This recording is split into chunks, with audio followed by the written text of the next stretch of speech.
In zato se nam zdi kot eden osrednjih členov, ki smo ga dodali v tem, da se definira okvirno vsaj izhodiščne elemente, po katerih se izbira najboljšega posvojitelja. In tukaj smo rekli najprej, da je le zakonska zveza moškega in ženske primerna za posvojitev. Mislim, tujega otroka, drugega otroka. Posvojitev otroka zakonca ni sporna. Posvojitev tudi otroka partnerja, tudi istospolnega partnerja, ni sporna za nas, vkolikor se to smatra, da partner pridobi roditeljske pravice in dolžnosti. To ni sporno. Sporno pa je, zakaj v istospolni partnerski skupnosti, recimo dveh žensk, ena je prava mati in pripelje v to skupnost otroka, zakaj otroku ob tem vsiljevati še neko mater številka 2. Partnerica lahko dobi vse roditeljske pravice in dolžnosti, če se s tem mati strinja, prava mati, biološka mati strinja in podobno. Tu ni problemov. Problem je pri posvojitvi tujega otroka, to se pravi, ki vstopa v to skupnost. Menimo, da je za to sposobna le zakonska zveza moškega in ženske.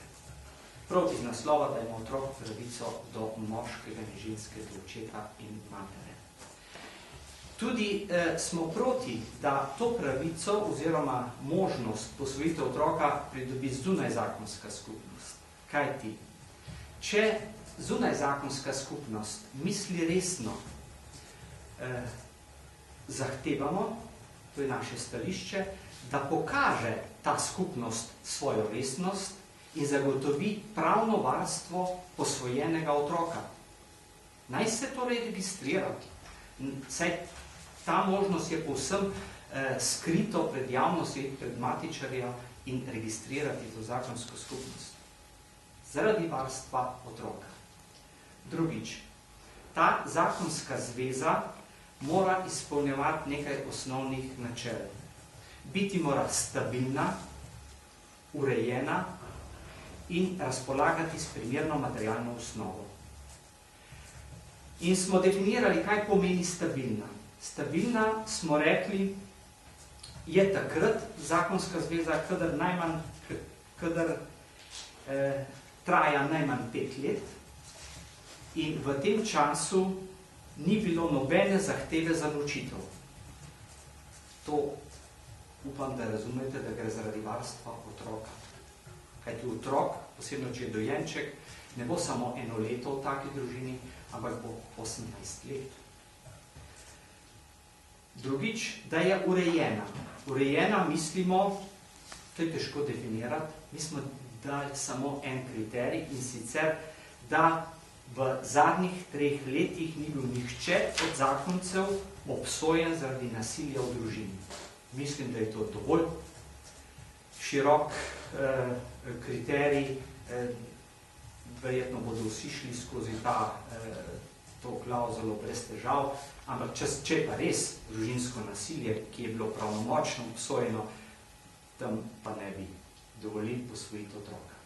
In tretjič, da ima primerno materialno osnovo, to pa pomeni stanovanje in pa možnost preživljanja. Gre za varstvo otroka. Mi bi želeli, da to lepo načelo, da je družinski zakonik v službi varstva otroka, da se to tudi realizira, kar doslej ni bilo v teh predlogih. To sta torej 2 sklopa, ki smo jih amandmirali. Tretji sklop je seveda vprašanje, ki ga sproža zakonodajna pravna služba, 140 členov je zelo temeljito skritizirala, to je tam nekje 45% členov, kaj takega redko doživimo v parlamentu, da je nek zakon s strani zakonodajno-pravne službe tako skritiziran.